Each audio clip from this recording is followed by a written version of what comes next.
Hello friends, welcome back Spain news channel. இன்றைக்கி இந்த வீடியோவில் பார்த்தீங்கன்னு வச்சுக்கோங்களேன், மிக எச்சரிக்கையான ஒரு விஷயத்தை தான் பெண்களுக்கு பார்க்க போகிறோம். ஆக்சுவலி நாளை நாள் பார்த்தீங்கன்னு வச்சுக்கோங்களேன், அதிரடியான வெள்ளிக்கிழமை. ஏன்னா நாளைய வெள்ளிக்கிழமை ஷஷ்டியானது வருது.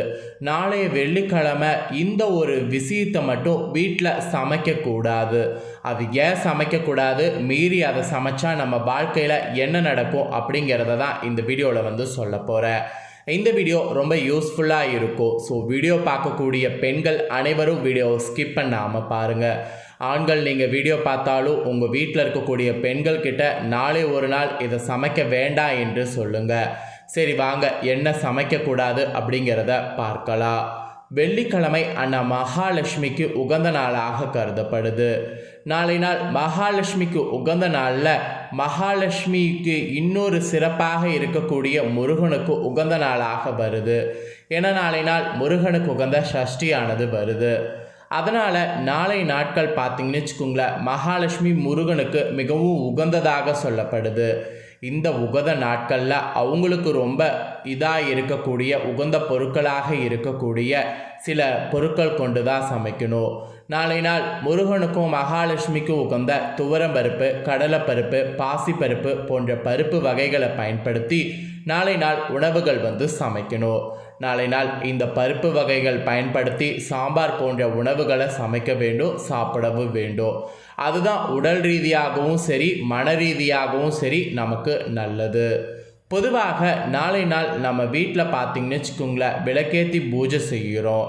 அதனால் நாளை வெள்ளிக்கிழமை மிகுந்த பக்தியோடு நம்மளுடைய தெய்வங்களை வணங்கும் போது அவங்களுக்கு உகந்த பொருட்களை கொண்டு தான் சமைக்கணும். சிலர்லாம் சஷ்டியில் விரதம் இருந்து உங்கள் வழிபாட்டை மேற்கொள்வீங்க.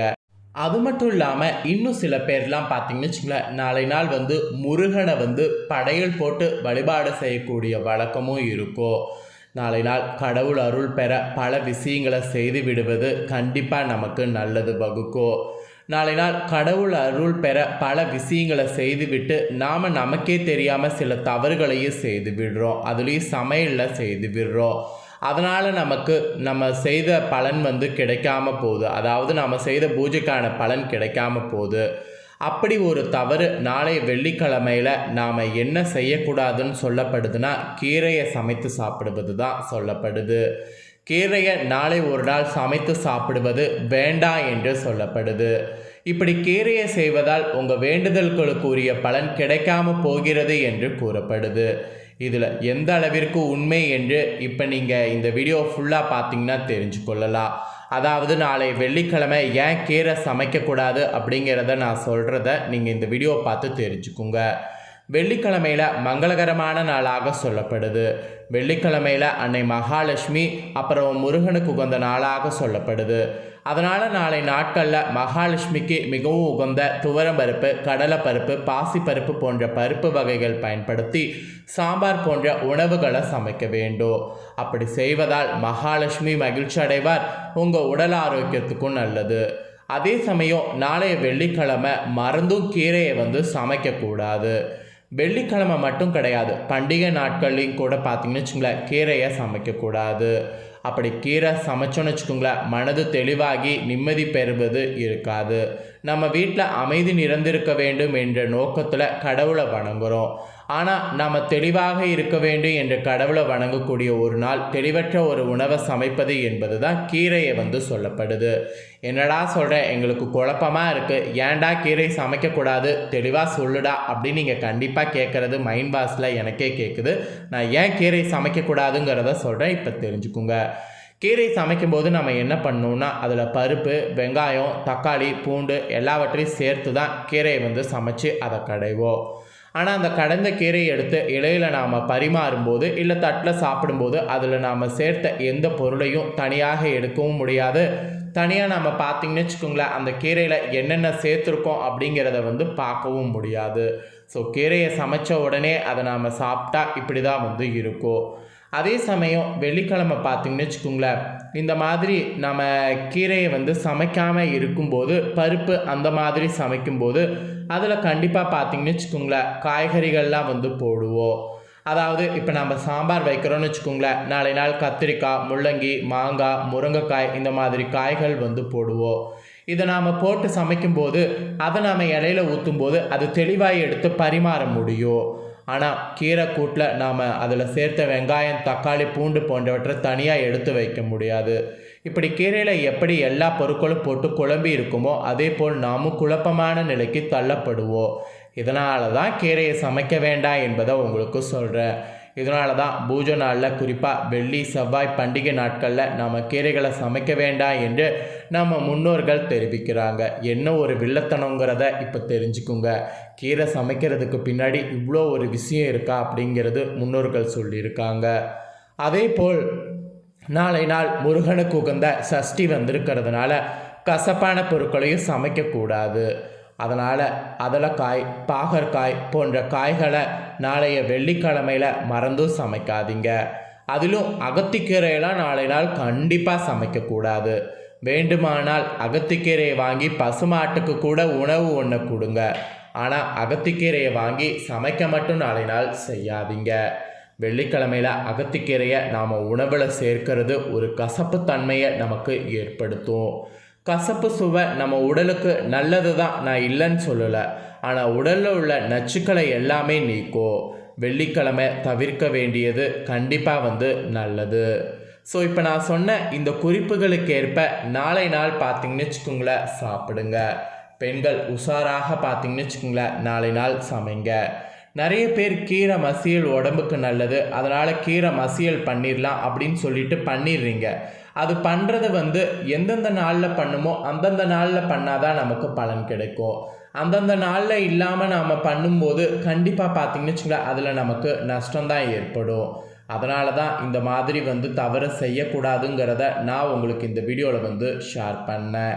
ஸோ ஷேர் பண்ணதை தெளிவாக இந்த வீடியோவில் தெரிஞ்சிருப்பீங்க. ஸோ தெரிஞ்சதுக்கேற்ப பார்த்தீங்கன்னு வச்சுக்கோங்களேன் அனைவரும் நாளை நாள் நடந்து பலன் பெறுங்க.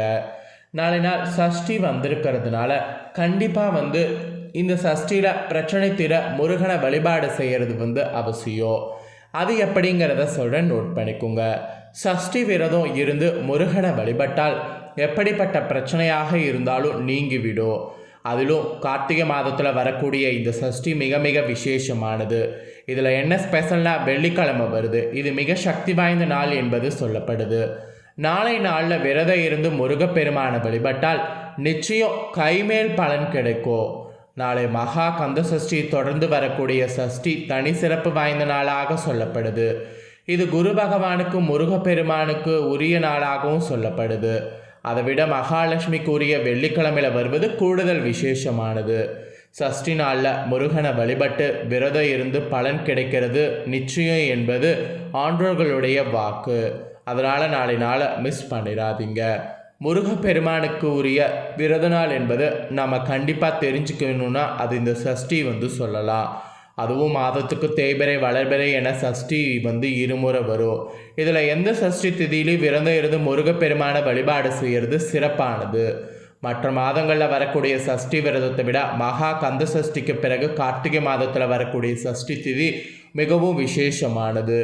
இருளை நீக்கி எங்கும் ஒளிய பரப்பக்கூடிய மாதமான கார்த்திகை மாதமே முருகப்பெருமானுக்குரிய மாதமாக சொல்லப்படுது. கார்த்திகை மாதத்தில் தனி சிறப்பான மாதம் என்றால் கார்த்திகையில் வரக்கூடிய சஷ்டி திதி என்று சொல்லலாம். இந்த சஷ்டி திதியை விட சிறப்பு வாய்ந்தது வேறு எந்த திதியும் இல்லை. அதனால் இந்த திதியை மிஸ் பண்ணாமல் நாளை நாள் முருகனை வழிபாடு செய்யுங்க. வருடம் முழுவதும் வரக்கூடிய சஷ்டி திதியில் முருகப்பெருமானுக்கு விரதம் இருந்து வழிபாடு செய்ய முடியாதவங்க வருடத்தில் ஒரு நாள் வரக்கூடிய கார்த்திகை சஷ்டியிலாவது விரதம் இருந்து வழிபட்டால் வருடம் முழுவதிலும் வரக்கூடிய சஷ்டி திதியில் விரதம் இருந்து வழிபட்ட பலன் கிடைத்துவிடும். அது மட்டும் இல்லாமல் என்ன பிரச்சனையாக இருந்தாலும் அதற்கு ஏற்ற முறையில் முருகனை வழிபட்டால் நிச்சயம் கைமேல் பலன் கிடைக்கும். ஸோ முருகனை வழிபாடு செய்யாமல் இருக்காதீங்க. ஆக்சுவலி கடன் பிரச்சனை தீர முருகனை எப்படி வழிபாடு செய்யணும் அப்படிங்கிறது ஆல்ரெடி நான் ஒரு வீடியோ போட்டிருக்கேன். அதை பார்க்கலாம், நம்ம சேனலுக்குள்ளே போய் செக் பண்ணி பாருங்கள், வீடியோ இருக்குது. அந்த வீடியோவில் இருக்கக்கூடிய தாள்களுக்கேற்ப முருகனை கடன் பிரச்சனை தீர நாளை நாள் விளக்கேற்றி வழிபாடு செய்யுங்க. அதை விட நாளை வெள்ளிக்கிழமை மறந்தும் கீரையை சமைக்காதீங்க. அது ரொம்பவே பயங்கர ஆபத்து. ஸோ நாளை நாள் என்ன சமைக்கக்கூடாது, ஏன் சமைக்கக்கூடாது அப்படிங்கிற முழு காரணங்களும் இந்த வீடியோவில் ஷேர் பண்ணிட்டேன். ஷேர் பண்ணதை அனைத்து பெண்களும் இந்த வீடியோவில் தெரிஞ்சிருப்பீங்க. ஸோ தெரிஞ்சதுக்கேற்ப நாளை நாள் நடந்துக்குங்கன்னு சொல்லி நான் நம்புகிறேன். இந்த முக்கியமான தாள்களை நீங்கள் பார்த்து பயனடைகிறது போல் உங்கள் ஃப்ரெண்ட்ஸ் ஃபேமிலியில் இருக்கவங்களும் பார்த்து பயனடையணும்னு நினச்சிங்கன்னா வீடியோ லைக் பண்ணி ஷேர் பண்ணுங்கள். உங்கள் ஃப்ரெண்ட்ஸ் ஃபேமிலியில் இருக்கிறவங்களும் வீடியோ பார்க்கட்டும். அவங்களும் நாளை வெள்ளிக்கிழமை எதை சமைக்கக்கூடாது, அதுக்கான காரணம் என்னங்கிறத இந்த வீடியோவில் தெரிஞ்சு இதற்கேற்ப நடந்து பயனடையட்டும். மேலும் இதே போல் புதிய அப்டேட்டான நிறைய வீடியோ நம்ம சேனலில் போடப்படும். அதை எல்லாத்தையுமே உடனுக்குடனே தெரிந்து கொள்ள மறக்காமல் நம்ம சேனலை சப்ஸ்கிரைப் பண்ணுங்கள். கூட பெல் பட்டனை ப்ரெஸ் பண்ணுங்கள். அதை பண்ணிட்டீங்கன்னா நான் போடுற மற்ற அப்டேட்டான எல்லா வீடியோஸும் உடனுக்குடனே தெரிந்து கொள்ளலாம். ஸோ மறக்காமல் பண்ணுங்கள். இதே போல் சுவாரஸ்யமாக வேறொரு புதிய அப்டேட்டான தகவலோடு இன்னொரு புதிய வீடியோவில் வந்து உங்களை சந்திக்கிறேன். நன்றி, வணக்கம்.